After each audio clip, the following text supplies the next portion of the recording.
దేనిని ఇచ్చుట నీకు ఇష్టమో, నీకేది ఇష్టమో అది అడుగు అంటున్నాడు దేవుడు. ఎవరిని? సొలొమోన్ని. రాత్రి ఒకసారి నా చూడండి. ఈ రాత్రి దేవుడిని ప్రత్యక్షమే, నీకేది ఇష్టమో అది అడుగు అని అంటే ఏమడుగుతావు? ఏది ఇష్టమో ఇష్టం అన్న చోట మళ్ళీ నువ్వు నా ఇంట్లో స్టవ్ లేదు, నా ఇంట్లో పొయ్యి లేదు, ఉప్పు లేదు, కారం లేదు, ఈ అవసరాలు ఏమవుతాయి? అన్నీ అడిగిందేంటి? నీకు ఏది ఇష్టమో అడుగుతున్నాడు. ఏం చెప్తావు రాత్రి?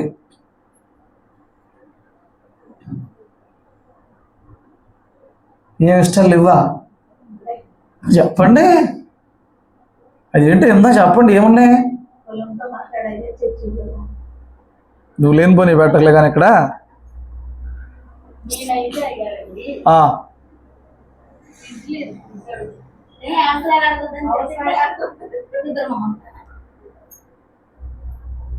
ఇంకా ఇంకా ఇంకా ఇక్కడ ఏ ఆన్సర్ చెప్తే నేను పాస్ అవుతానా, నేను గొప్ప వ్యక్తిని అవుతానా అనే చాతుర్యాన్ని తెలివితేటలు ఇక్కడ వాడద్దు.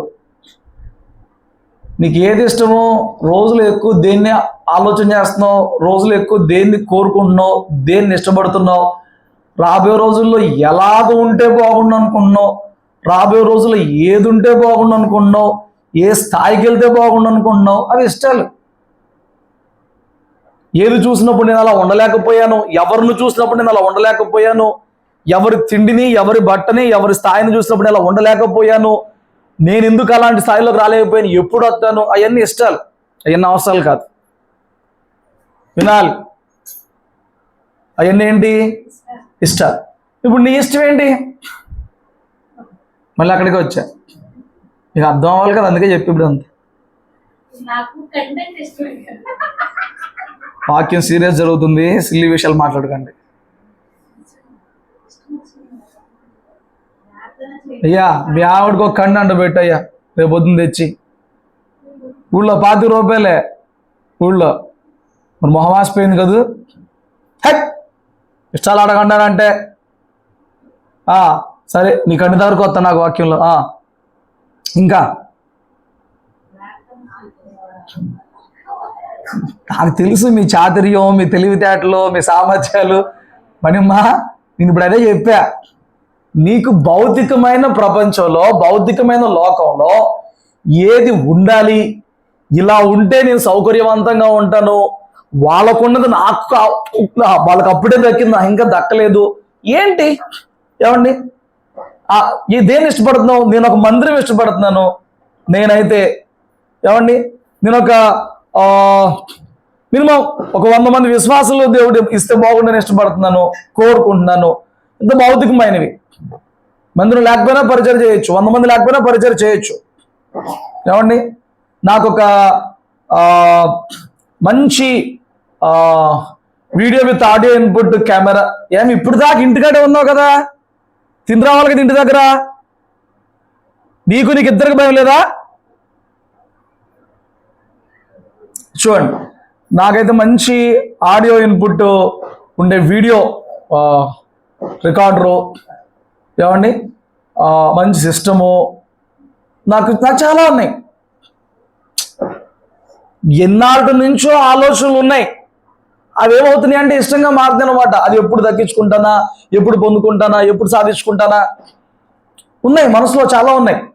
నేను అలాంటివి అడుగుతున్నా. ప్రార్థన అంటే నాకు ఇష్టం, వాక్యం అంటే నాకు ఇష్టం, ఉపవాసం నాకు ఇష్టం. ఈ కాదు, దేవుడు వచ్చి నీకేం కావాలన్నాడు అంటే నిన్ను మెచ్చేగా, నీ ప్రార్థన మెచ్చేగా, నీ ఉపవాసం మెచ్చేగా, దాని నెక్స్ట్ చెప్పు నీకు ఏది ఇష్టం అంట.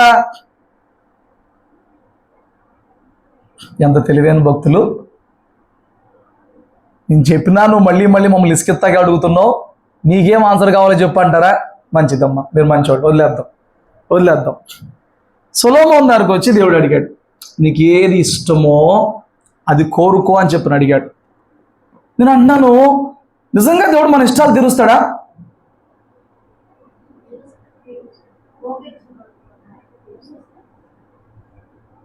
ఏం చెప్పలేదు. దీనికన్నా ఆన్సర్ చెప్పండి, నేను వదిలేద్దాం. తీరుస్తాడు. ఇష్టాలు తీరుస్తాడా? అవసరాలు తీరుస్తాడా?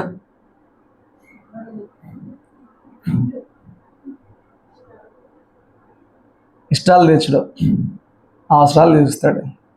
హల్లెలూయా. ఇక్కడ సొలొమోను ప్రశ్నించాడు పరీక్షిస్తాకి, నీకు ఏది ఇష్టం అని అడిగాడు. ఏది ఇష్టం అని అడిగినప్పుడు మీకులాగా సొలొమోను చాలా జ్ఞానంగా భౌతికమైన కోరకుండా మీరు కోరినట్లుగానే ఆత్మ సంబంధమైన కోరాడు. తన అవసరం ఏంటో దాన్ని అడిగాడు. నేను మీలో ఉన్న ఆ స్థాయి ఎంతవరకు ఉందో అలా అడుగుతానికి అలాగా అడ్డు ఇటు తిప్పానులే. కానీ సొలొమోను చేసిన గొప్ప పని ఏంటంటే గొంతెమ్మ కోరికలు కోరకుండా తనకేది అవసరమో, తనకేం అవసరం, ఎందుకు జ్ఞానం అవసరం, తన చిన్న వయసులో రాజయ్యి విస్తారమైన రాజ్యం మీద రాజుగా ఉన్నాడు కాబట్టి తను పరిపాలన చేయడానికి తనకేం కావాలి, జ్ఞానం కావాలి. అది ఇష్టం కాదు, అవసరమే. బట్ ఈ ప్రశ్న ఏంటంటే పరీక్షిస్తాకి. ఇప్పుడు దాకా నేను చేసిన అదే మిమ్మల్ని మీరు ఏమన్నా బయటపడతారా అని. ఇప్పుడు మీరు ఆగిపోయారు చూడు, మాకేమున్నాయి మాకేం చాలు, అవసరాలు తీరితే చాలు. ఆవిడ ఫ్రిడ్జ్ అంటది, ఇంకొకళ్ళు డబ్బులు అంటారు, ఇంకొకళ్ళు ఆరోగ్యం అంటారు, ఇంకొకళ్ళు ఇల్లు అంటారు. సో ఇక్కడ విషయం ఏంటంటే దేవుడు నీకు ఏది ఇష్టమో అని అడిగినప్పుడు సొలొమోను గురించి దేవుడు ఇచ్చిన సాక్ష్యం ఏంటంటే దీర్ఘాయువుని అడగల, భూమి మీద దీర్ఘకాలం బతకాలి అని. శత్రువు ప్రాణాలు అడగల, ఇది గొప్ప జయం పొందుకున్న రాజు అవ్వాలి అని చెప్పాను, చక్రవర్తి అవ్వాలి. నువ్వు శత్రువుల ప్రాణం అడగల, నువ్వు ఇంకా ఐశ్వర్యాలు అడగల. ఇవి కోరికలు, ఇవి ఇష్టాలు. నీకు అర్థమైందా? అది అవసరం, ఇది ఇష్టాలు. అవసరం వరకే అడిగాడు. తన అవసరం ఏంటి? ఇంత గొప్ప రాజ్యం, దీన్ని పరిపాలన చేయడానికి నాకు జ్ఞానం కావాలి, అది ఇస్తే చాలు అని అడిగాడు. ఇది కూడా చూడండి, దేవుడు చెప్తున్నవి ఏంటి? వీటిల్లో ఏదన్నా అడుగుతావేమో అనుకున్నా, వీటిలో ఏమన్నా కోరతావా అని చూసా. ఏం కోరలా? దీర్ఘాయువుని కోరలా. ఏమండి, నాకు 80+ ముసలోళ్ళని చూస్తే నాకు ఇంతకాలం బతుకుతావా? 70+, 80+ ముసలోళ్ళని చూస్తే ఇంతకాలం బతుకుతావా? అంత ఓపికగా ఉంటావా? ఇప్పుడే కీళ్ళ నొప్పులు, కాళ్ళ నొప్పులు, ఏళ్ళ నొప్పులు అన్నీ వచ్చేస్తున్నాయి కదా, అంతకాలం ఉంటావా? మనసులో ఒక మూల ఎక్కడో నాకు అలా ఆయుష్ వస్తే, ఆరోగ్యం వస్తే బాగుండు. ఉండదా? మీకు ఉండదా? నాకంతా శరీరమేనండి బాబు, నాకుంటాయి ఎక్కలేని కోరికలు. అయితే నాకు రమ్య వాళ్ళ చంటి వాళ్ళ నాయనమ్మని చూసినప్పుడు ముసలమ్మ షుగర్ లేదు, బీపీ లేదు, ఏమీ లేదు, చక్కగా ఉంటుంది అనిపించింది. ఎప్పుడు అంట నీ అంతకాలం బతకాలి నేను అని. ఇంకా ఆశ అదొక ఆశ ఉండాలి. ఆరోగ్యంగా ఉండాలి, అంత ఆరోగ్యంగా ఉండాలి ఉంటే బతికితే. సొలొమోను దీర్ఘాయువుని అడగల. మనిషికి అదొక ఆశ, బతకాలి అని. ఈయనకేం బాధలు అంటే రాజు కదా, అడగొచ్చు కదా, అడగల.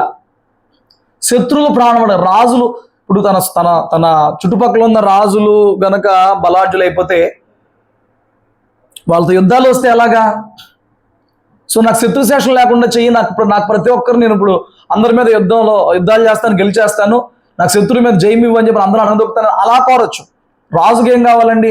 చుట్టుపక్కల రాజుల మీద ఎప్పుడు జయం కావాలి కదా, వారే మనకు లోబడి ఉండాలి కదా, దాన్ని ఏమంటారు, కప్పం కడతా ఉండాలి, లేదా మంచి స్నేహభావాలన్నా ఉండాలి. సో అది కోరలా.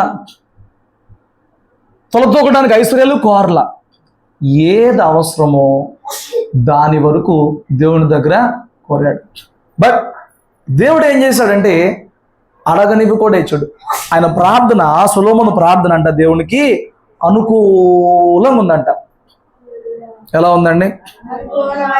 నీ ప్రార్థన దేవునికి అనుకూలంగా ఉందా? ప్రార్థనలో నీకు నిజంగా అక్కరగా ఉన్నవేంటో వాటిని దేవుని దగ్గర పెడుతున్నావా? నీ ప్రార్థనలో గొంతెమ్మ కోరికలు దేవుని దగ్గర పెడుతున్నావా? నీ ప్రార్థనలో న్యాయమైన ప్రార్థనలు ఉన్నాయా? నీ ప్రార్థనలో దైవ చిత్తానికి వ్యతిరేకమైన ప్రార్థనలు ఉన్నాయా? నీ ప్రార్థనలు దేవుని ఇష్టానుసారంగా ఉన్నాయా? నీ ప్రార్థనలు నీ శరీర ఏచ్ఛలను ఆధారం చేసుకుని ఉన్నాయా? నీ శరీరేచ్ఛలను నీ ఇష్టాలను ఆధారం చేసుకుని చేసే ప్రార్థనలో దేవుని దగ్గర నుంచి అప్పటికి జవాబు రాలేవు. నీవు దేవునికి అనుకూలమైన ప్రార్థన చేయాలి. ఇక నిజంగా ఏవి అక్కరగా ఉన్నాయో, ఏవి అవసరంగా ఉన్నాయో, ఏమండి ఏవి కొదువుగా ఉన్నాయో, ఆత్మీయ జీవితంలో, భౌతిక జీవితంలో, మనం చెప్పారు కదా, భక్తికి జీవమునకు కావాల్సిన రెండింటి ప్రవేశిస్తాడంట. ఏమేస్తాడంట?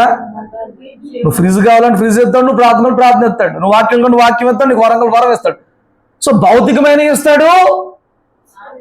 నీకు ఎంతవరకు అవసరం, నీకు ఏది అవసరం అది అడగాలి. హల్లెలూయా. ఏమండి, మేము సేవకు వెళ్ళినప్పుడు నాతో పాటు లక్ష్మి అండి వచ్చేటప్పుడు నేను వాక్యం చెప్పేవాడిని, ప్రార్థన చేసేవాడిని. ఆవిడ ఏదైనా దర్శనం అయితే చెప్పేది. వాళ్ళ అత్తయ్య వచ్చి కూర్చుంది, ఆవిడ రావట్లా. ప్రభువా ఆ వరం కూడా నాకెత్తే బాగుండు కదా. ఇప్పుడు ఆ మనిషి రావట్లా, ఆ మనిషితో నాకు యాతన అవుతుంది. ఒక్కడనే వెళ్తున్నా, వాక్యం అయితే చెప్తున్నా, ఏదో వాళ్ళ పరిస్థితి ఇబ్బందిగా ఉంది, నువ్వేదో బయలుపరచాలని అర్థం అవుతుంది. బట్ అది నాకు ఆ కెపాసిటీ లేదే. అది కూడా నాకు ఇవ్వచ్చుగా, నాకు అవసరం అది. హల్లెలూయా. సో ఆత్మ సంబంధంగా కొన్ని అవసరాలు, భౌతిక సంబంధంగా కొన్ని అవసరాలు ఉంటాయి. నిజముగా వాటినే యుక్తంగా, జ్ఞానంగా, తీవ్రంగా ప్రార్థన చేస్తున్నామా? ఏవైనా ఇష్టపడి ఇష్టములు నెరవేర్చుకుంటానికి ప్రార్థన కానీ, జ్ఞానము కానీ, భౌతికమైన ప్రయత్నాలు కానీ చేస్తున్నామా చూసుకోవాలి.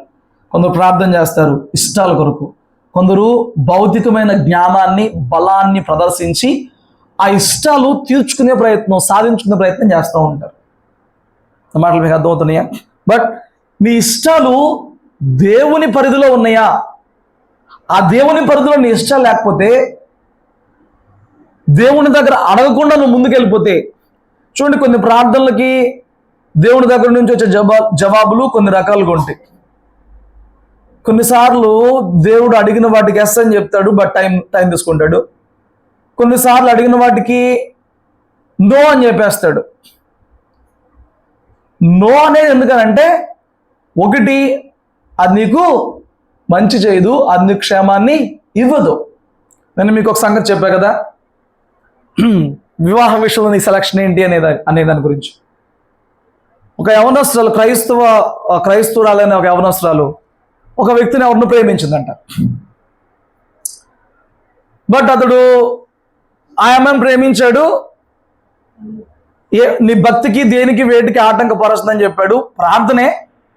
బట్ అంత భక్తిలో స్ట్రాంగ్గా ఉన్నాడు. అమ్మాయి ప్రేమించింది, ఇక లైఫ్ మొత్తం మిగతా 80 ఏళ్ళు ఊహించేసుకుంది. ఇంట్లో వివాహ సమయం వచ్చింది.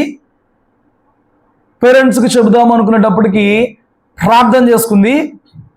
వాళ్ళ అమ్మకి చెప్తే నువ్వు ప్రార్థన చేయని చెప్పనంది. ప్రార్థన చేసినప్పుడు వాళ్ళ అమ్మకి ఆవిడకి దేవుడు వద్దని చెప్పాడంట. ఆ వ్యక్తి వద్దని చెప్పాడు. బట్ ఇప్పుడు తన ఇష్టం ఏంటి?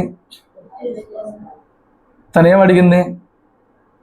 నీ ఇష్టమా కాదా అడిగింది దేవుడిని. సో ఇప్పుడు నీ ఇష్టమా కాదా అని అన్నప్పుడు దేవుడు ఏం చెప్పాడు? నేను అన్నాను, దేవుడు కొన్నిటికి నో అని చెప్తాడు. తీసుకుంటావా నీ ఇష్టాలకి నో. ఎందుకు అని ప్రశ్న చేస్తావా? ఎందుకు నో అడుగుతావా? అడగవా?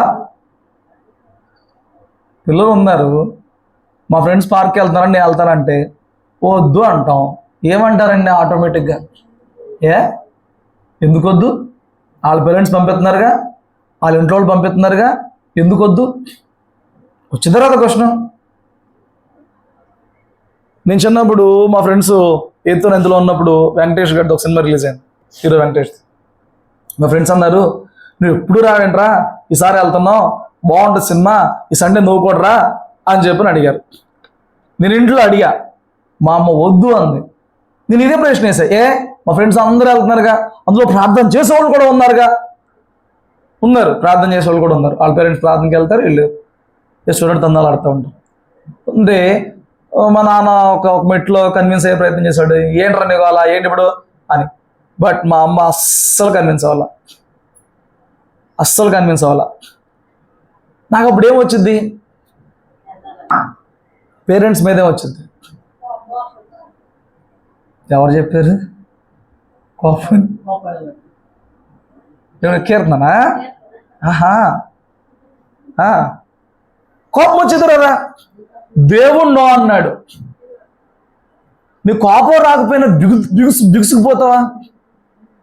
అడగింది దేవుడు చేయలా, అడిగింది వద్దన్నాడు. ఆ పాస్టర్ గారు ప్రార్థన చేసి దేవుడు వద్దన్నాడు అని చెప్పని అన్నారు. తెలుసా ఆ టైంలో ఎలా ఉంటుంది మన మనసు? ఏదైతే జీవిత ధ్యేయంగా జీవిత లక్ష్యంగా పెట్టుకున్నామో అది కాదు అనేటప్పటికీ ఏమైందండి? ఒక్క బాధేనా? ఆ బాధ ఇంకా ఏం మారదా? కోపంగా మునుపటి విధేయత లోబడే స్థితి లేకుండా అంటి ముట్టని సంబంధంగా మనుషులతో అయినా దేవునితో అయినా.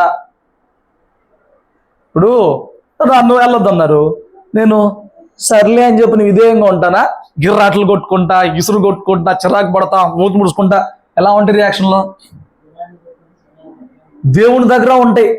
దేవుడు అడిగింది చేయకపోతే, దేవుడు నో చెబితే, దేవుడు చేయకపోతే, ఇంకొకటి జవాబు వచ్చి నీకు రాకపోతే దేవుడి దగ్గర ఉంటే ఉండవా?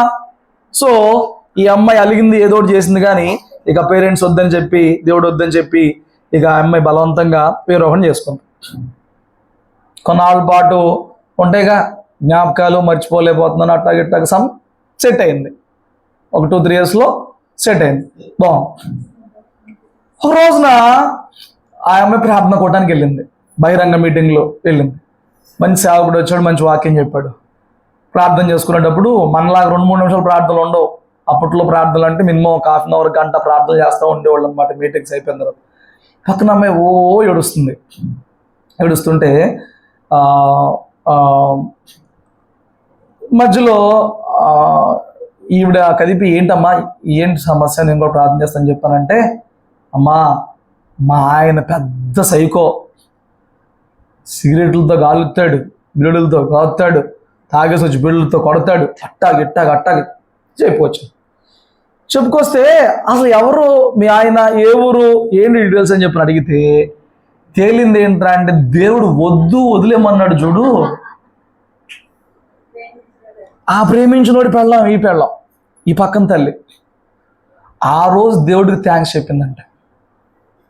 ఆ రోజు నువ్వు వద్దంటాం నాకు గండం తప్పింది, నాకు ఈ రోజును మేలుగానే మారింది. ఇప్పుడు చెప్పు, దేవుడిని ప్రార్థన నో అన్నాడు అనుకో, నీ ఆన్సర్ ఎస్ అని అంటావా? ఏం మాట్లాడట్లేదు. దేవుడు నో అన్నాడు అనుకో, నువ్వేమంటావు? నువ్వు ఇస్తానన్నావు బ్రో, అడిగితే అడుగుము నీకు ఇవ్వబడును, మరి ఎందుకన్నావు? కొంతమంది ఫైటింగ్లు చేస్తారు దేవుడితో. అసలు వాస్తవంగా అడుగుడి, వెదుకుడి, తట్టుడి అనే మాట చెప్పింది పరిశుద్ధాత్మ గురించి. దాన్ని తెచ్చి అన్నిటికీ వాడేస్తున్నారు. మీరు బాగా చదువుకున్న తర్వాత తెలుగు వాక్య రిఫరెన్స్ అన్ని తెలియం. ఏమండి? అడుగుడి, వెదుకుడి, తట్టుడి అన్నీ కూడా పరిశుద్ధాత్మ గురించే. ఈ రోజున మనం ప్రార్థనలో అవసరాలా ఇష్టాలైతే వాటికి జవాబు వచ్చినప్పుడు నీ ప్రతిస్పందన, నీ విధేయత, నీ భక్తి ఎలాగుంటున్నాయో చూసుకో. మనిషిలో చాలా ఇష్టాలు దాగుంటాయి, మనిషిలో చాలా కోరికలే దాగుంటాయి. కొన్ని ప్రార్థనాపూర్వకంగా తీర్చుకుంటా ప్రయత్నం చేస్తాం, కొన్ని జ్ఞానముతో, కొన్ని బలముతో, కొన్ని బంధాలతో, కొన్ని సామర్థ్యాలతో తీర్చుకునే ప్రయత్నం చేస్తాం. ప్రార్థన మార్గం కాకపోతే, అంటే ప్రార్థించాల్సిన అవసరమే లేకుండా వేరే మార్గంలో అయిపోయింది అనుకున్నప్పుడు వేరే మార్గాల్లో వెళ్తున్నావేమో. ఆ వేరే మార్గాలు కూడా నీకు సరైన ముగింపును తీసుకుంటావు. నీ ఇష్టం తీరిపోద్ది, నువ్వు ఆనందిస్తావు, అదొక చిన్న జ్ఞాపకంగా ఉండిపోద్ది, మళ్ళీ ఇంకేదో ఇష్టం వచ్చింది. ఈ దేవుని చిత్తంలో లేని ఎన్నో ఇష్టాలు దేవుని చిత్తానికి వ్యతిరేకంగా మనం వెళ్ళినప్పుడు ఒక రోజున మనకి ఆ రీతిగా దేవుని ఇష్టానికి వ్యతిరేకంగా మన ఇష్టం తీర్చుకున్నందుకు ఇబ్బందులుగా మార్చబడతాం, సరైన ముగింపుకి రాలేము. ఇంకొక సంఘటన చూపిస్తాను రండి. చూడండి, 27వ అధ్యాయము ఆదికాండం మొదటి మాటలు చదవండి. ఇస్సాకు ఆ, వృద్ధుడై అతని కన్నులకు మంద దృష్టి కలిగినప్పుడు ఆ, అతడు తన పెద్ద కుమారుడైన ఏసావుతో ఆ, నా కుమారుడా ఉమ్, అని అతని పిలువగా ఉమ్. అతడు చిత్తము నాయనా అని అతనితో నేను. అప్పుడు ఇస్సాకు, ఇదిగో నేను వృద్ధుడను, నా మరణ దినము నాకు తెలియదు, కాబట్టి నీవు దయచేసి నీ ఆయుధములనైనా నీ అంబుల పొదిని నీ విల్లును తీసుకొని అడవికి పోయి నా కొరకు వేటాడి మాంసము తెమ్ము. నేను చావకు వరకు నిన్ను నేను ఆశీర్వదించినట్లు నాకు ఇష్టమైన రుచిగల భోజ్యము రుచి కలిగిన చచ్చే ముందు ఏం కావాలంట? ఏమి ఇష్టం అంట? అసలు ఒక విషయం చూసారా? 25-28 వచనం.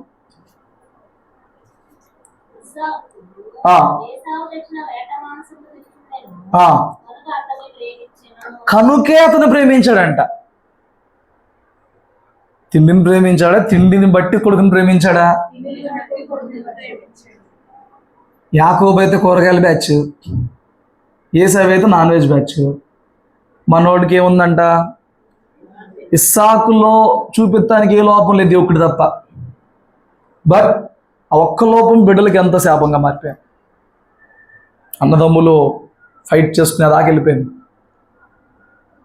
2 కొడుకులు కమల పిల్లలైతే ఏ తండ్రి అండి ఒకళ్ళనే ప్రేమించేది?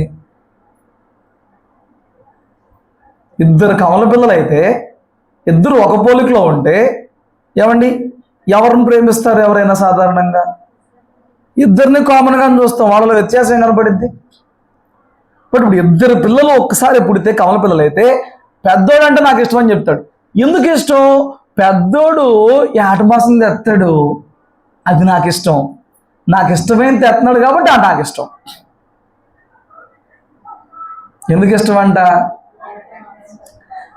ఇప్పుడు అతనికి ఆరోగ్యం క్షీణించిపోయింది, మరణ దినాలు సమీపంగా ఉంటున్నాయి అని చెప్పి అతనికి అనిపించింది, భయం వేస్తుంది. కొడుకుని పిలిచాడు. మరణం దినాలు సమీపంగా ఉన్నాయని భయం వేస్తున్నప్పుడు బిడ్డలకి చెప్పే మాటలు, కోరికలు ఏంటండి? సాధారణంగా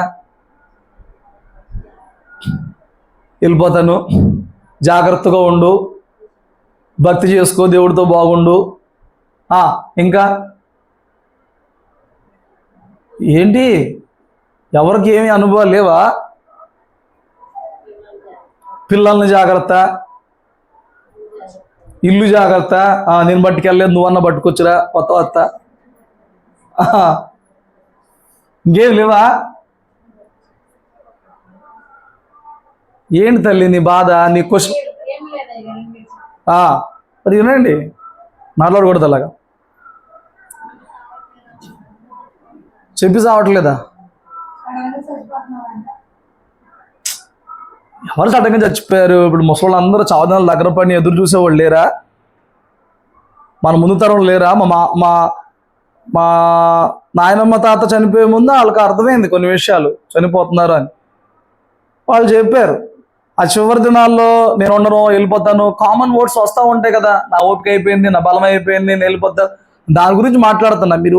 మీరు ప్రియతమైన మాట్లాడకూడదు. ఏమండి? వయసురీత్యా ఓపిక బలం అయిపోయినప్పుడు, దినాలు ఎప్పుడో తెలియనప్పుడు ఇస్సాకు ఏసావుని పిలిచి అంటున్నాడు, నేను చచ్చిపోయే మునుపు నిన్ను ఆశీర్వదిస్తాను. ఆశీర్వదించు తండ్రి, కొడుకుల్ని ఆశీర్వదించు, 2 పిలుచు, నిన్నే ఆశీర్వదిస్తాను.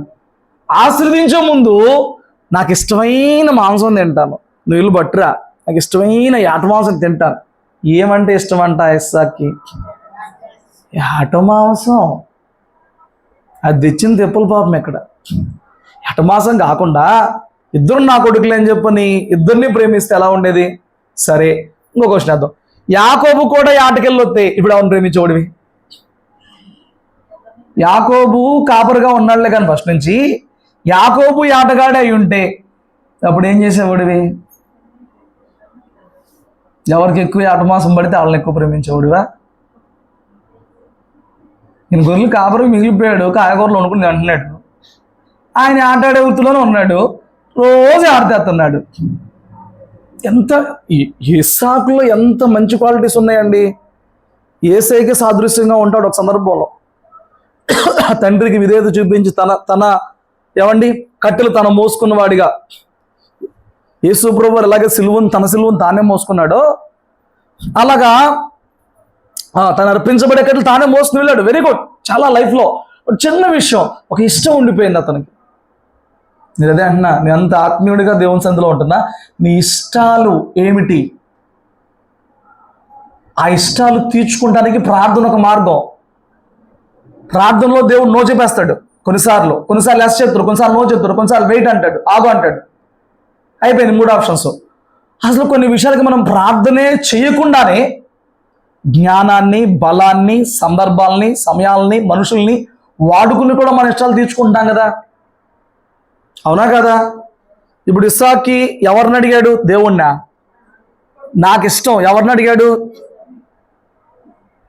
అలా మనుషుల్ని, జ్ఞానాన్ని, సందర్భాలను వాడుకునే వాళ్ళంగా కూడా మనం ఉన్నాం కదా, మన ఇష్టాలు తీర్చుకుంటున్నాం కదా, అవునా కదా అండి? నేను అంటున్నాను, అలా నువ్వు తెలియక నీ ఇష్టాలు తీర్చుకునే మార్గంలో దేవుని చిత్తానికి వ్యతిరేకంగా వెళ్తున్నావేమో జాగ్రత్త. ఏమండి? ఆ ఇష్టాలు దేవునికి కోపం తెచ్చేలాగా మారుతాయేమో జాగ్రత్త. ఆ ఇష్టాలు దేవుని వాక్యానికి విరుద్ధంగా ఉన్నాయేమో జాగ్రత్త. కాబట్టి నువ్వు ప్రార్థన చేస్తే అవ్వవు కాబట్టి వేరు మార్గాల్లో వెళ్తున్నావేమో జాగ్రత్త. ఎగ్జామ్స్ వస్తున్నాయి, ఇలా ప్రార్థన చేయగలమా ప్రభు దగ్గర? అయ్యా సబ్జెక్ట్ ఏం రాలేదు, స్లిప్ పెడుతున్నాను, సార్ చూడకూడదు, ఎక్స్టర్నల్ రాకూడదు, ఇంటర్నల్ ఉండకూడదు, నేను పెట్టిందే రావాలి, పాస్ అవ్వాలి. ఇలా ప్రార్థన చేయగలమా? చేయట్లేదు ఎవరు? అన్నా మీరు కనిపెట్టండి అసలు యవనస్తుల ఆలోచన ఎలా ఉంటాయో. అంతే తప్ప ఎట్టాగుంటామంటే ఎలా కుదిరిద్ది? డిగ్రీ చదివిన వాళ్ళు ఉన్నారు సంఘంలో, డిగ్రీ చదివి జాబులు చేస్తున్న వాళ్ళు ఉన్నారు సంఘంలో. నాలు అంటున్నాను, నేను చెప్తా 100 సీక్రెట్లు ఉంటాయి ఎగ్జామ్స్లో ఏమేమి జరుగుతాయో. కానీ మా సబ్జెక్ట్ తప్ప ఏ సబ్జెక్ట్ పట్టించుకోమంటే మన కుటుంబాలు అన్ని స్థాయిలో చూడాల్సి వచ్చింది కదా. మీరు స్తోత్రం చెప్పు, హల్లెలూయా. లేకపోతే ప్రభువా ఈరోజు ఇన్విజిల్ మంచోడు రావాలి, మమ్మల్ని వదిలేయాలి.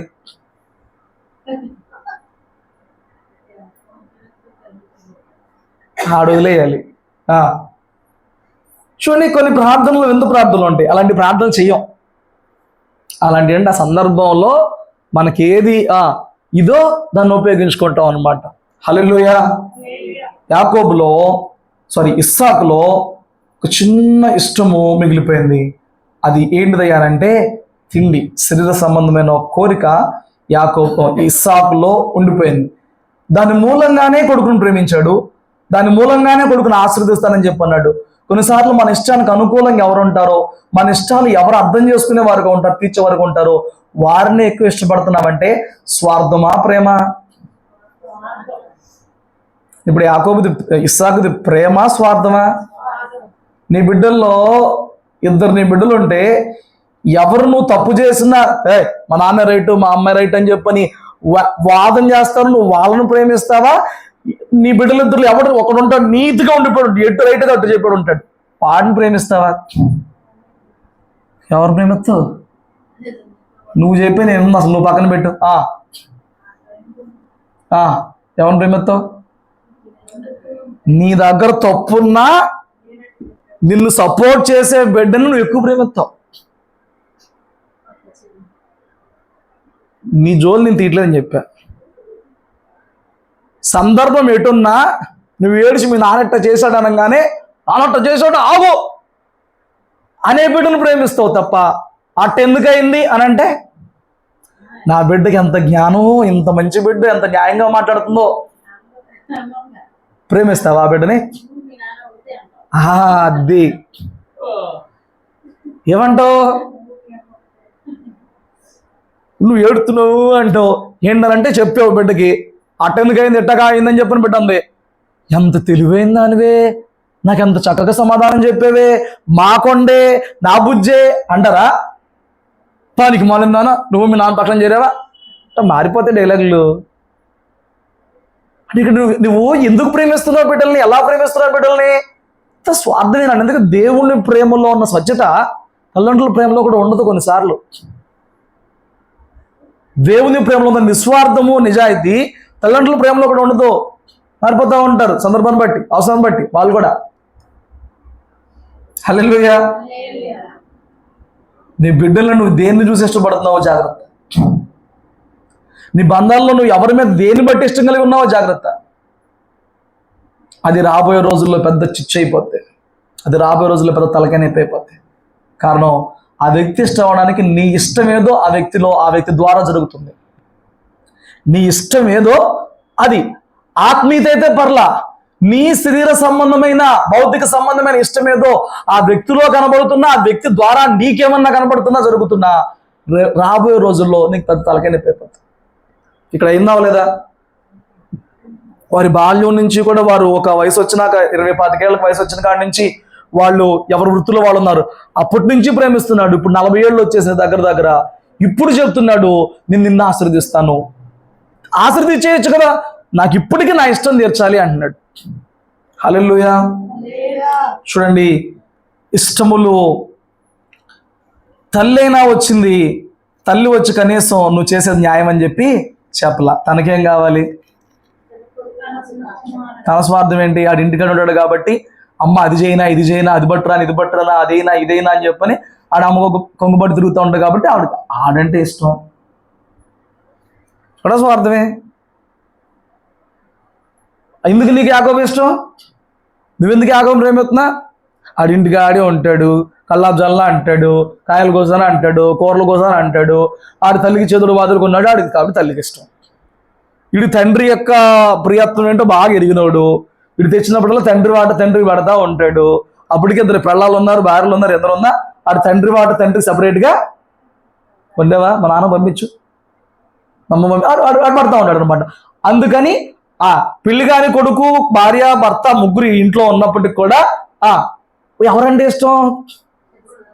నేను చెప్పే సబ్జెక్ట్ మీకు అర్థమైందా? అప్పటికే ఏసావుకు పెళ్ళి 2 భార్యలో కదా. వీళ్ళిద్దరూ ఇప్పుడు పెళ్లి కానివాడు కదా యాకోబు. సో వీళ్ళు ముగ్గురు ఒక యూనిట్గా ఉండాలి కదా. ఎందుకు ఈ ప్రాణం ఇటు ఉంది? ఇష్టం మన ఇష్టాలను బట్టే మన ఇష్టాలు ఆధారపడి ఉంటాయి. హల్లెలూయా. కానీ అది అన్ని వేళలా అన్నిసార్లు మంచిది కాదు. ఈ ఇష్టం వీళ్ళల్లో ఎంతగా పాతుకుపోయిందనంటే, ఇజ్రాయేలీల్లో తిండి మీద, ఆ మాంసాపేక్ష మీద, ఏమండి ఆ వాంఛ ఎంతవరకు పాతుకుపోయిందనంటే,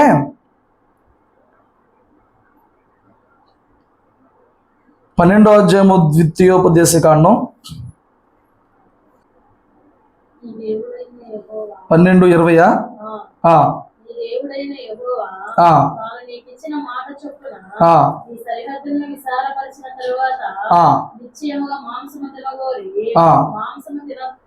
తినేదని అనుకుందువు,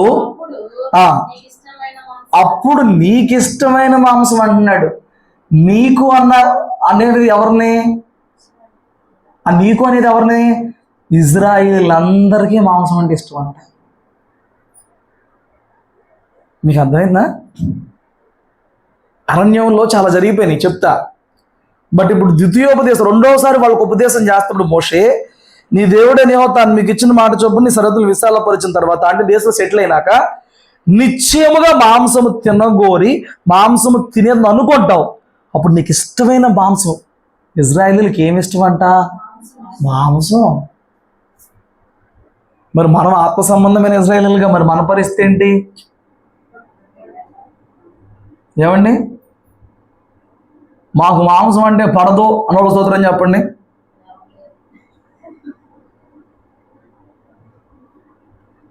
కక్క ముక్క మినిమం ఎక్స్పెక్టేషన్ కదా కక్క ముక్క అనేది. అది ఇష్టం అంట కొందరికి. ఇస్సాకులో ఏదైతే బలహీనత ఉండిపోయిందో ఆ బలహీనత ఇప్పుడు ఎక్కడి దాకా వచ్చింది? ఎన్ని తరాలు దాటిపోయినాయి? ఎన్ని లెక్క పెట్టలేం. తరాలు, సంవత్సరాలు, 430 సంవత్సరాలు, ఇంకో 470 సంవత్సరాల కాలం పూర్తయిపోతుంది దగ్గర. బట్ ఇష్టం ఏదంటే? మాంసం అంటే ఇష్టం. ఇజ్రాయేలులో వారు పొందుకున్న శ్రమ కంటే, ఐగుప్తు దేశంలో వారు పొందుకున్న శ్రమ కంటే, ఐగుప్తులు వాళ్ళు పెట్టిన బాధ కంటే, టార్చర్ కంటే వాళ్ళ ఐగుప్తు దేశం వదిలొచ్చేసినాక వాళ్ళు గుర్తుపెట్టుకుంది ఏమన్నా ఉందంటే, అంత మనిషికి మాంసానికి ఎంత ముడిపడిపోయిందండి అనాదిగా. ఆది కాండం నుంచి ద్వితీయోపదేశ కాండం వరకు మనిషికి మాంసానికి ఎంత ముడిపడిపోయింది చూడండి. బిడ్డలు చంపేశారు, పసిగుడ్డుల్ని మగపిల్లల్ని నదిలో పడేసి చంపేశారు. మనం చెప్పానా? మాట్లాడాలి, విన్నారా? సండే కూడా రెస్ట్లెస్గా వారితో పెద్ద పెద్ద కట్నాలు, పెద్ద పెద్ద విషయాలు జరిగించారు, కట్టించారు. రెస్ట్లెస్గా మూలుగులు వచ్చాయి, నిట్టూర్పులు వచ్చాయి వాళ్ళకి. ఇప్పుడు సముద్రం దాటి బయటకు వచ్చి యాత్రలో ఉన్నప్పుడు శ్రమ గుర్తు రావట్లా, మూలుగులు గుర్తు రావట్లా, బిడ్డలు చంపేసిన బాధ గుర్తు రావట్లా, అణిచివేయబడిన దుర్మార్గాలు గుర్తు రావట్లా, ఏమీ గుర్తు రావట్లా. ఏం గుర్తు వస్తుంది? మాంసాపేక్ష. లేకపోతే ఎక్కడి నుంచి ఎక్కడికి వచ్చేసింది? తెలియకే మనలో కొన్ని ఇష్టాలు జెనెటికల్గా కూడా వచ్చేస్తూ ఉంటాయి. కొన్ని ఇష్టాలు అచ్చవాళ్ళు తాతలాగానే అచ్చవాళ్ళు మామూలు మురిసిపోతూ ఉంటారు. జాగ్రత్త, మునిగిపోతావు. మురిసిపోతే మునిగిపోతావు. అచ్చం వాళ్ళ తాతలాగానే ఇడికి కూడా ఆనందంగానే బెల్లం మొక్క తింటాం అలవాటు, అది తింటాం, ఏదో ఉప్పొంగిపోతూ ఉంటారు అలాంటి విషయాల్లో. వీళ్ళ మాంసాపేక్ష గురించి ఇక్కడ ఎందుకు రాయబడింది అయ్యానంటే, వాళ్ళు ఇదే మాంసాపేక్షను బట్టి దేవుని ఉగ్రతలో పాత్రులుగా మారాల్సి వచ్చింది కాబట్టి. చూడండి, వారు కడుపార తిని తనిసిరి, వారు ఆశించిన దానిని ఇచ్చాడే ఇవ్వలేదా? విషయం ఏంటంటే, మనకున్న కొన్ని ఇష్టాలు పదే పదే దేవుని దగ్గర పెట్టినప్పుడు, గోల చేసినప్పుడు, గొడవ చేసినప్పుడు ఆయన ఇస్తాడు. దేవుడు ఏం చేస్తాడు? కానీ ఆ ఇచ్చింది ఏదైతే ఉందో అది నీకు దీవెనగా మారదు. ఇచ్చాడే లేదా? అసలు ఆయన ఇచ్చింది ఒకసారి తలుచుకుంటే, ఏమండి, దిన ప్రయాణం అంటే ఎంత దూరం నడవగలవు? దిన ప్రయాణం అంటే ఒక్క రోజులో కంకిబడేలు రాగలవా? కాకోలమా? వద్దులే, ఇటు ఏలూరు వెళ్ళరాగలరా? ఏలూరు వెళ్ళగలరా? ఏలూరు అండి,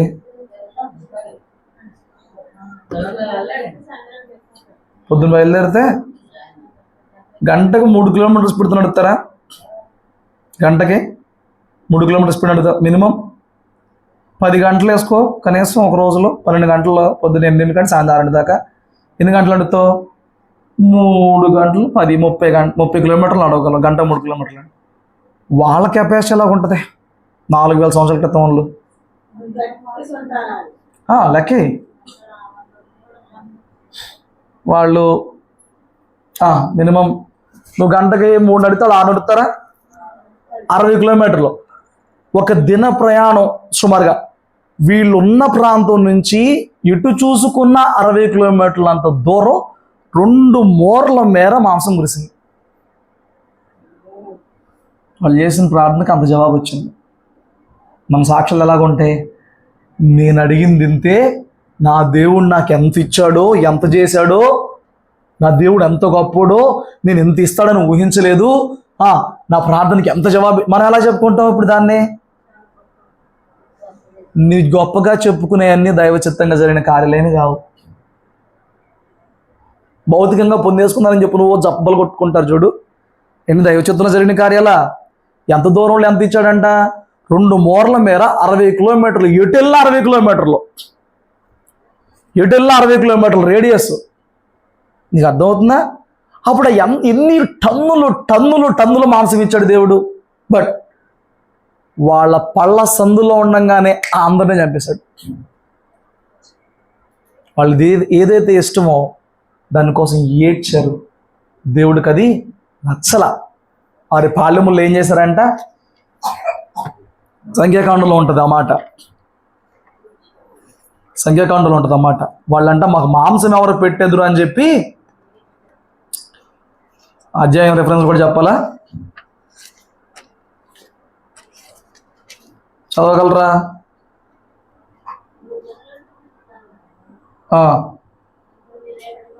11:4 వచనం. వారి మధ్యనున్న ఆ, విస్తృత జనము మాంసాపేక్ష అధికముగా కనపరచగా ఆ, ఇశ్రాయేలును మరలా ఏడ్చి ఆ. వారెవరు మాంసము పెట్టి దేనికోసం ఏడ్చారండి? ఆ ఇష్టం ఎక్కడి నుంచి వస్తుందండి? అనాదిగా వస్తుంది. అనాదిగా మనిషిలో అనేక ఇష్టాలు ఇమిడిపోయిన శరీరము మనము సంపాదించుకున్నాం మన పితరుల దగ్గర నుంచి అనాదిగా. సో ఏవైతే మునుపు అనుభవించి ఈ రోజున లేవో, ఇతరులకు మనకు లేవో, వాటి విషయంలో నీ దేహం ఎప్పుడైనా ఏడుస్తుందా? మీకు వాక్యం చెప్పాలని నా మెంటలు వచ్చేది. వినండి సబ్జెక్ట్ చెప్తున్నప్పుడు. నువ్వు ఇంకా పొందుకోంది ఇప్పటికే నీ ఇతరుల దగ్గర ఉన్నది చూసినప్పుడు నీకు ఏడుపు వస్తుందా? ఒకప్పుడు ఇలా ఉండేది నా జీవితం అని, కానీ నా అనుమానాలు వచ్చిన వాళ్ళు అప్పుడే అవి కొన్నారు, అవి కట్టారు, అవి చేశారు, అవి చేస్తున్నారని, కానీ ఏడుపు వస్తుందా? ఏడుపు రావట్లేదా? బాధ వస్తుందా? ఎంత వైరాగ్యంతో కూడిన భక్తి చేసేవాళ్ళు ఉన్నారండి క్యాసరపల్లి సంఘంలో. ఒక్కొక్కరిని ప్రతిష్ఠించి సేవకు పంపించేయచ్చుక.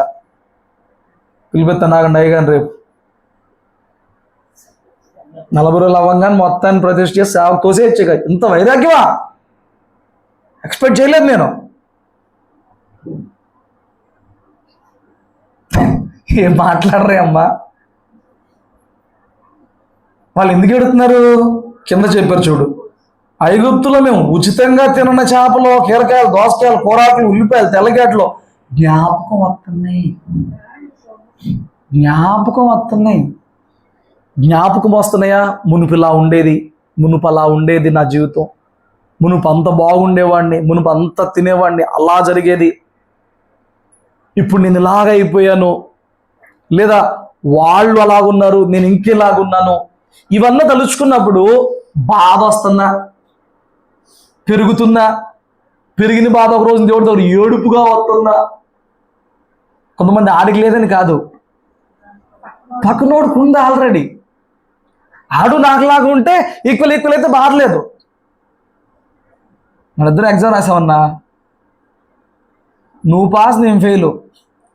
నేను ఫెయిల్ అయినందుకు బాధపడతాను, నువ్వు పాస్ అయినందుకు బాధపడతానా? ఇదనే చెప్తున్నా, నేను ఆగడమే చెప్తున్నా. నీకు లేదు ఓకే, బట్ పక్కనోడికి వచ్చేసింది, జవాబు వచ్చేసింది, మేలు వచ్చేసింది. అప్పుడు నీ నీ బాధ ఎలా ఉంటుంది? ఏడుపు అయిపోద్ది. ఆడి మీద ఆడవు, దేవుడి దగ్గర ఎడుతావు. మన మంచి భక్తి ఉన్న వాళ్ళు వాళ్ళ మీద పడి అని ఆడం. ఎవరికి పడి ఎడుతాం? దేవునికి పడి ఏడుస్తాం. బట్ ఆ ఏడుపు దేవునికి నచ్చల. ఏడుపుకి జవాబు అయితే వచ్చింది, కానీ ఏడ్చిన వాళ్ళందరినీ చంపేశాడు. నువ్వు వేటి కోసం ఏడుతున్నావో జాగ్రత్త. దేనికోసం ఏడుతున్నావో జాగ్రత్త. దేవుని దగ్గర దేనికోసం ఏడుస్తున్నావో? ఆత్మ సంబంధమైన వాటి కోసమా? మంచిది. ఆత్మల కోసమా? రక్షణ కోసమా? ఉజ్జీవం కోసమా? సంఘ ఎదుగుదల కోసమా? కుటుంబ రక్షణ, కుటుంబ ఐక్యత కోసమా? ఇలాంటి వాటన్నిటి కోసం ఏడుస్తున్నావా? Very good. ఇర్మియా యొక్క తల జలమయంగా ఎందుకు మారుతుందంట? దేని కొరకు మారుతుందంట? ఎస్, వాటి కోసం ఏడవచ్చు. మోషే ఎలాంటప్పుడు ఏడ్చాడు? ఏసే ఎలాంటి కోసం, ఎలాంటి వాటి సందర్భాలు ఏడ్చాడు?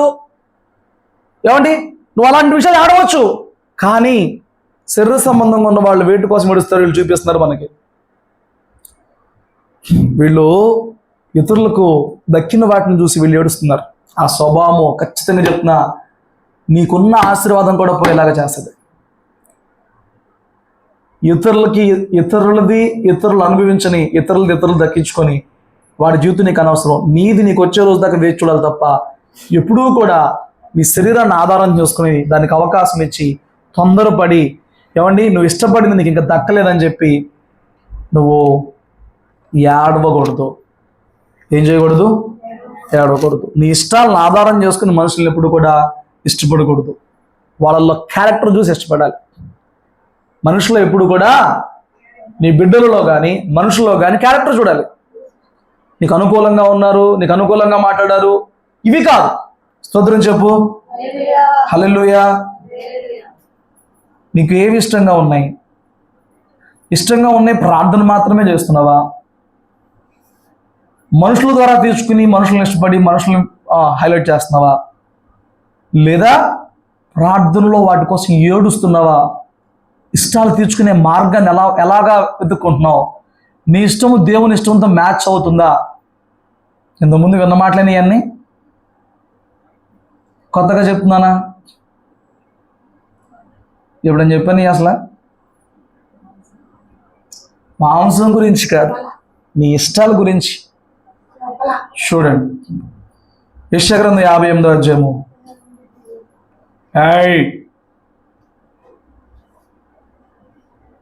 13వ వచనం చదవండి. ఇంక 2 వచనాలు చదివితే ముగిస్తాను.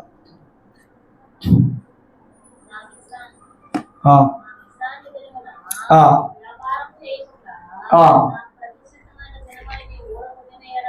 ఆ, ఆ, ఆ, ఆ. విశ్రాంతి దినము నాకు ప్రతిష్ఠితం, అది యెహోవా ప్రతిష్ఠిత దినము, ఘనమైనది, మనోహరమైనది అని. ఏంటంట విశ్రాంతి దినము? ప్రతిష్ఠితమైంది, ఘనమైనది, మనోహరమైంది, మూడు విషయాలు అని. నీకు ఇష్టమైన పనులు చేయకూడదంట. ఎందుకు ఆ మాట చెప్తున్నాడు దేవుడు? విశ్రాంతిని పరిశుద్ధపరిచాను, ఆశీర్వదించాను, 6 రోజులు పనులు చేసుకోండి, 7 రోజు పని చేసుకోవద్దు. ఇంతకుముందు ఇవన్నీ ధర్మశాస్త్రాలు రాపించాడు కదా. యెషయా గారి ద్వారా స్పష్టంగా లోతుగా వివరంగా ఒక మాట చెప్తున్నాడే, అది ఘనమైంది, మనోహరమైంది, ప్రతిష్ఠితమైంది, దాన్ని ఆచరించాలి. ఆ ఆచరించే రోజున నీకు ఇష్టమైన పనులు చెయ్యక, వ్యాపారము చేయక, లోక వార్తలు కూడా చెప్పుకోలేక నువ్వు ఉంటే నువ్వు యెహోవా యందు ఆనందిస్తావు. నువ్వు ఎందుకు దేవుళ్ళు ఆనందించలేకపోతున్నావు? నువ్వెందుకు ఆనందించలేకపోతున్నావు? ఏమండి, నేను మళ్ళీ చెప్తున్నా, దేవుని దినమున, విశ్రాంతి దినమున దేవునికి ఇవ్వాల్సిన సమయంలో కూడా నువ్వు దోచేసుకుని ఏదో కొంత సమయం నన్ను మొహానట కొడుతున్నావు. దేవుని సమయాన్ని కూడా నువ్వు దోచేసుకుని దొంగలించేసేసి చూసా అన్నట్లుగా ఆయన సమయాన్ని నువ్వు దొంగిలించి దాన్ని నీ పనులకి, నీ వ్యక్తిగత విషయాలకు అన్నిటికీ వాడేసేసుకుని చివరిలో అలా కొడుతున్నావు దేవునికి. నువ్వు ఎప్పుడు ఆనందిస్తావు దేవునిలో? మరి ఆ రోజు ఎవరిది? మా ఊరు వెళ్ళినప్పుడు ఒకసారి మా ఇంటి పక్కన బంగారం ఉండేవాడు. బంగారం అనే ఆయన పేరు. ఇస్త్రీ పెట్టుతాడు, ఐరన్ చేస్తాడు. మా ఇల్లు జాయింట్ కొండే, అద్దెలు కదా, 2 జాయింట్ కొండే. బయటకు వచ్చినప్పుడు పక్కనే ఉండేవాడు. మాట్లాడుతున్నప్పుడు ఒక రోజు మాట్లాడుతున్నప్పుడు అని చెప్పాడు ఫస్ట్లో వాళ్ళ ఆవిడ ఒక్కటే ప్రార్థనకి వెళ్ళేదంట, ఈయన వెళ్ళేవాడు కాదు. ఎందుకంటే సీజన్లో అప్పుడు మళ్ళీ బట్టలు వస్తాయిగా, చేసుకోవాలిగా. చెప్పాడు, వెళ్ళేవాడిని కాదు. ఒక రోజు మీ నాన్నగారు చెప్పాడు. ఏం చెప్పాడు? నువ్వు పూజలేం చేయట్లేదు కదా, పూర్తిగా ప్రార్థనే కదా, నువ్వు ఆదివారం నాడు మందిరానికి వెళ్ళకుండా పెట్టి ఏం సాధిస్తున్నావు? నా మాటను, ఆదివారం మందిరానికి వెళ్ళు అని చెప్పాడు. ఫస్ట్ లైన్లా. బట్ ఒక రోజున వెళ్ళిన కాడి నుంచి నాకు రెస్ట్లెస్గా వస్తున్నాయి బట్టలు. అంతకుముందు వచ్చి ఇప్పుడు ఏమవుతుందంట, అసలు ఖాళీ లేనంత బట్టలు వస్తున్నాయంట. అవి ఎప్పుడు లోపల ఇంత స్టాక్ ఉండేది, మూటలు. ఆ తర్వాత ఓ రోజు అడిగాడంట, ఇంతకీ దేవునికి ఎత్తున్నావా అని అడిగాడంట. ఈయనకి అలవాటు లేదు, వచ్చిందల్లా వాడేసుకుంటే తప్ప దేవునికి ఇవ్వడం అలవాటు లేదు. ఫస్ట్లో నాకు అర్థం కాలేదు. మీ నాన్న చెప్పి నాకు దశమ భాగం చెప్తూ మొదలుపెట్టాను. ఆహా, దేవుడు నన్ను ఆర్థికంగా ఎంత దీవిచ్చాడో. మొదట ఏమి ఇష్టపడలా, కొంతమందికి పనే దేవుడు అంట.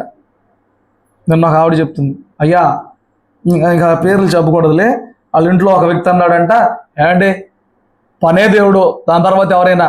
పని అయితే మారిద్దండి, దేవుడు ఎక్కడ మారుతాడండి? పని అయితే మారిద్ది, ఇది కాకపోతే ఇంకోటి కాకపోతే ఇంకోటి, పని అయితే మారిద్ది.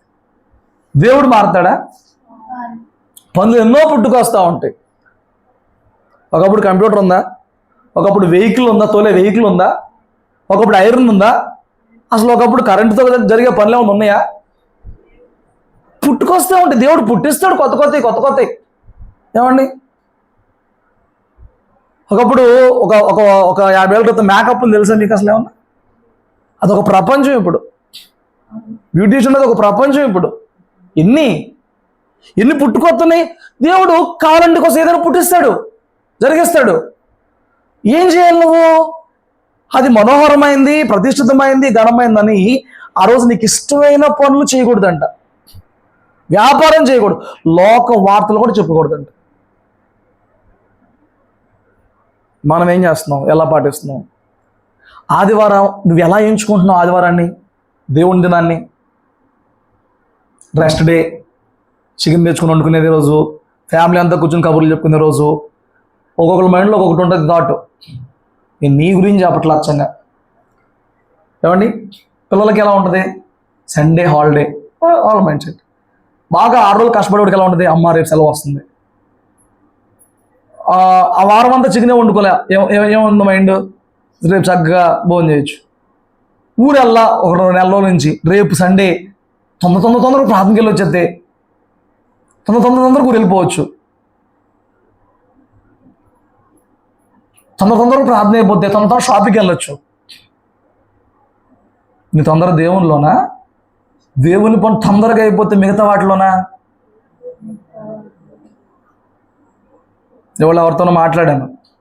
స్టిల్ ఈ రోజుకి వాళ్ళు హెబ్రోన్ సంఘం అంట 10ంటికి పెడితే 2ంటికి అయిద్దంట ఆరాధన. నాకు 2 అవుతాయి అన్నాలంటే మన షార్ప్ ఎంత టైం అవుతుంది? ఏళ్ళు చెబితే తప్ప చెప్పలేవా? 2 గంటలు అయిపోతుంది మన ఆరాధన. మీరు అన్నమయ్యా బాబా అన్నా నేను. 10ంటికి పెడితే 2 దాకా జరుగుతూనే ఉంటుందంట. వాళ్ళకి ప్రతి వారం వాళ్ళు ఉంటుందంట, జరుగుతూనే ఉంటుందంట. 2 ప్రసంగాలు చెప్తారంట వాళ్ళు. ఒకటే అనరు, దేవుడికి ముష్టిపడేస్తాడు, సమయం అంతా దోచుకుంది మిగలేదు, సమయం నీకే అనిపించని చెప్పి ఏదో దేవుడికి ముష్టిపడేస్తారు. మా వాళ్ళు సమయం 4 గంటలు కేటాయిస్తున్నారా? ఇప్పుడు నేను మిమ్మల్ని ఏమన్నా విమర్శిస్తున్నా, నిజం మాట్లాడుతున్నానా? నాకేం లాభం ఇందులో? ఎవడు వచ్చినా రాకపోయినా నాకేం చెప్పగలను? నీవు యెహోవా యందు ఆనందించదు, దేశం యొక్క ఉన్నత స్థలముల మీద నిన్ను నెక్కించదును, నీ తండ్రి అయిన యాకోబు స్వాస్థ్యం నీ అనుభవంలోకి ఉంచెదను. యెహోవా సెలవిచ్చిన వాక్కు ఇదే. దాని వెనక దాగిన ఏంటి? దాని వెనుక దాగిన ఆశీర్వాదాలు ఏంటి? ఇప్పుడు దాకా చదివింది ఏంటి? నువ్వు యెహోవా యందు ఆనందిస్తావు, ఉన్నత స్థలాలు ఎక్కుతావు. ఇది ఆ రోజున నీకు ఇష్టమైనట్లు కాకుండా దేవునికి ఇష్టమైనట్టుగా నువ్వు దాని మ్యాప్ను మార్చుకోగలిగితే,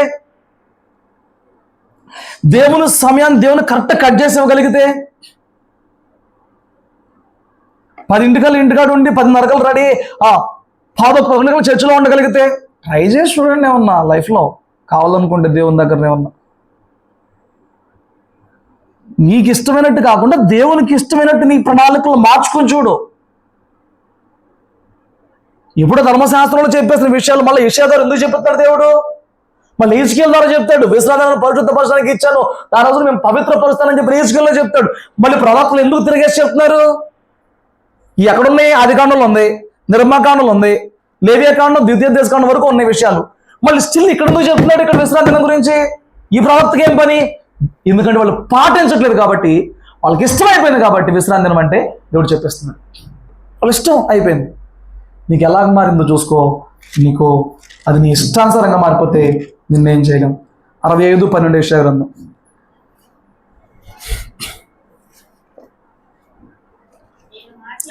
నేను మాట్లాడగా మీరు ఆలకింపక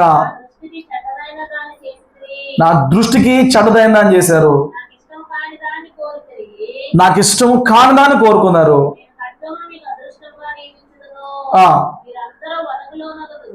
ఆయన మాట్లాడినప్పుడు వాళ్ళు ఆలకించలేదంట, ఆయనకి ఇష్టం కానిదేదో అది కోరుకున్నారంట.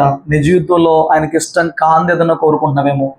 సొలొమోన్ మాత్రం అనుకూలంగా కోరుకున్నాడు. ఇస్సాకు మాత్రం ఏమండి వ్యతిరేకంగా కోరుకున్నాడు. ఇజ్రాయేలీలు వ్యతిరేకంగా కోరుకున్నారు. అర్థమవుతుందా? దేవుడిని దగ్గర నుంచి కొన్ని కోరుతున్నాడు, ఆయనకి ఇష్టమైన కొన్ని ఉన్నాయి. కానీ నువ్వేం కోరుకుంటున్నావు? ఆయనకి ఇష్టమైన దాన్ని ఇష్టంగా భావించుకుంటున్నావా? నీ ఇష్టాలను ఆయన మీద బలవంతంగా రుద్దే ప్రయత్నం చేస్తున్నావా? ఏడుస్తున్నావా?